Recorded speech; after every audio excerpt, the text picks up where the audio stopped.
Imagine Quantilula, um hipotético burocrata munido das mais avançadas tecnologias quânticas, desafiando o Bitcoin. Mergulharemos nas complexidades dessa rinha, explorando se as armas quânticas podem prevalecer sobre a resistência do Bitcoin. Esse é o Visão Libertária, sua fonte de informações descentralizadas e distribuídas. Num cenário hipotético, vislumbramos um Brasil sob a liderança de Quantilula, uma versão única do atual presidente, Luiz Inácio Lula da Silva. Nesse universo paralelo, Lula não se destaca apenas por suas habilidades políticas, mas também por sua maestria nas avançadas tecnologias quânticas.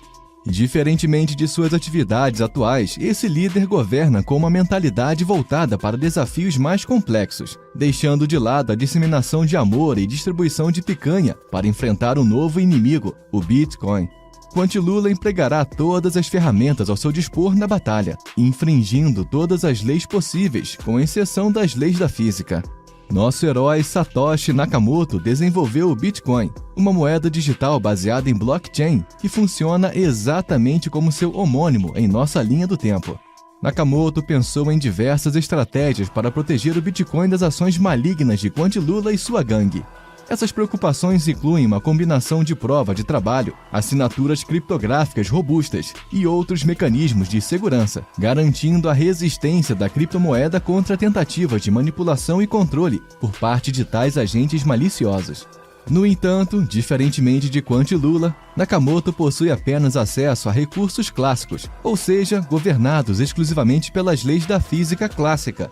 Essa limitação não o impede de implementar camadas adicionais de segurança e aprimoramentos contínuos para garantir a resistência do Bitcoin diante das ameaças enfrentadas.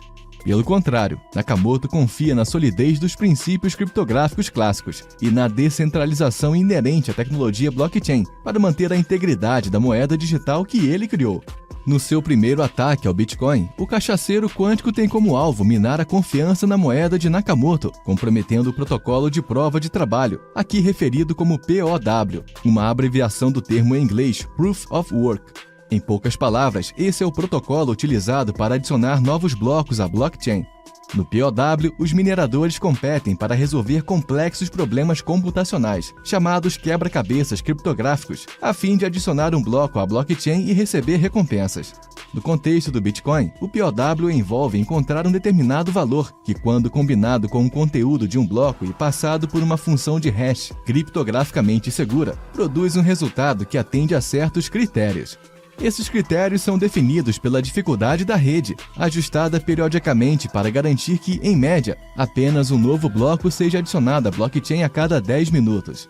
O POW é crucial para a segurança da rede Bitcoin, pois requer que os mineradores investam tempo e recursos computacionais significativos na adição de novos blocos, tornando economicamente inviável para um único agente mal-intencionado controlar a rede, dada a enorme quantidade de poder de processamento necessária. O POW do Bitcoin o blinda contra ataques de agentes que possuam menos de 50% de seu poder computacional. Isso, somado à descentralização e distribuição da rede Bitcoin, inviabiliza um ataque de força bruta de Quantilula por meio de um supercomputador clássico superpotente. Sabendo disso, o resiliente descondenado resolve empregar um computador quântico para desafiar as resistências da moeda de Nakamoto. Utilizando seus 9 dedos, ele implementa o conhecido algoritmo de Grover, um algoritmo quântico que oferece uma vantagem significativa em buscas não estruturadas, quando comparado a contrapartidas clássicas. Dito de uma outra maneira, o algoritmo implementado pelo Molusco explora um fenômeno intrinsecamente quântico, a superposição de estados quânticos, para oferecer uma vantagem quadrática em relação aos algoritmos clássicos, para buscar a resposta correta em uma lista não ordenada. Usando a busca de Grover, um computador quântico pode realizar o hashcache POW, executando quadraticamente menos hashes do que um computador clássico precisaria. Se a tecnologia quântica disponível para o Janjo for comparável com a atual, é altamente improvável que seu empreendimento seja bem-sucedido. Os hardwares utilizados atualmente no processamento de operações na blockchain são notavelmente rápidos e confiáveis, em completa contraposição às suas contrapartidas quânticas.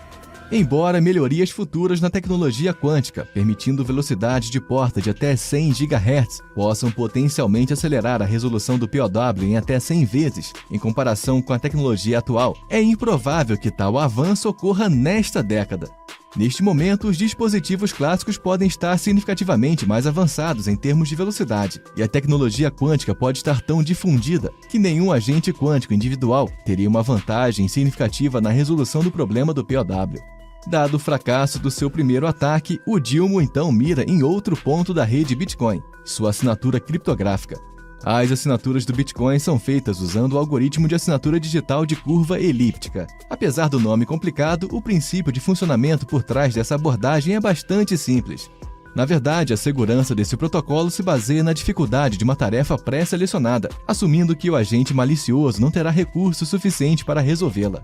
Porém, aqui reside um problema fundamental. Apesar de ser uma tarefa bastante difícil, diríamos até virtualmente impossível, de ser resolvida mesmo nos supercomputadores clássicos mais potentes, o algoritmo quântico de Shor pode resolvê-lo facilmente. Isso significa que um computador quântico universal suficientemente grande pode calcular eficientemente a chave privada associada a uma determinada chave pública, tornando esse esquema completamente inseguro. As implicações para o Bitcoin são as seguintes. 1. Reutilização de endereços.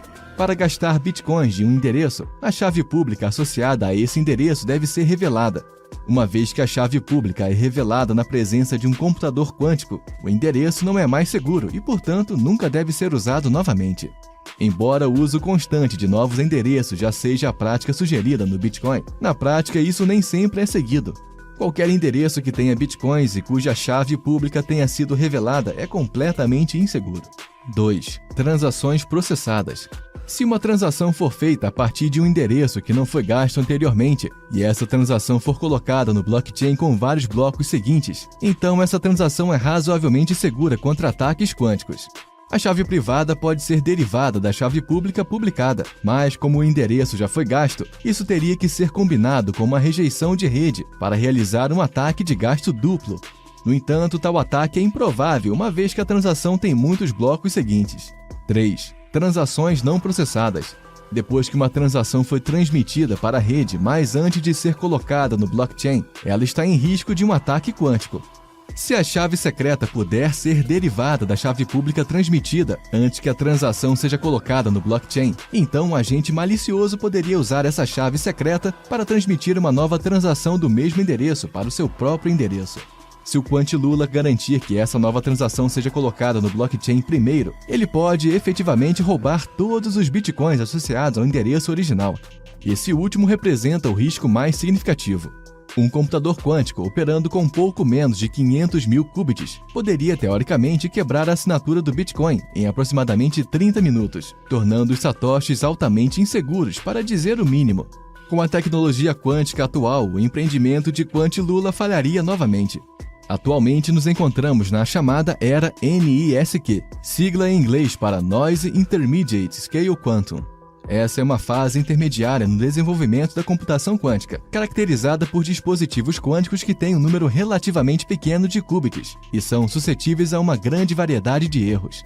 Embora esses computadores quânticos ainda não sejam capazes de superar os melhores computadores clássicos em tarefas práticas, eles abrem caminho para experimentos e desenvolvimentos na área. A transição para uma era em que os computadores quânticos podem superar os computadores clássicos em determinadas tarefas é frequentemente chamada de supremacia quântica. Os melhores computadores quânticos atuais mal passam dos 1000 qubits, muito menos do que os 500 mil necessários para quebrar a assinatura do Bitcoin.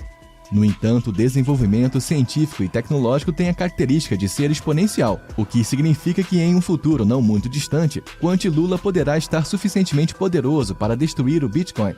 Mas nem tudo são más notícias para os usuários dos satoshis. Nos últimos anos, observamos um esforço significativo direcionado à chamada criptografia pós-quântica, que consiste em desenvolver protocolos de criptografia capazes de manter sua segurança, mesmo diante do avanço da computação quântica.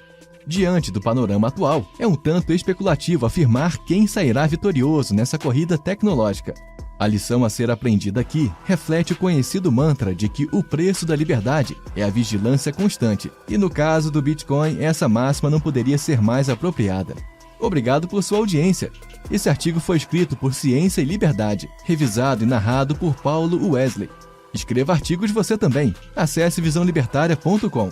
Se você gostou do vídeo, compartilhe em suas redes sociais. Caso deseje ser avisado de outros vídeos, inscreva-se no canal e depois clique no botão da campainha. Até a próxima!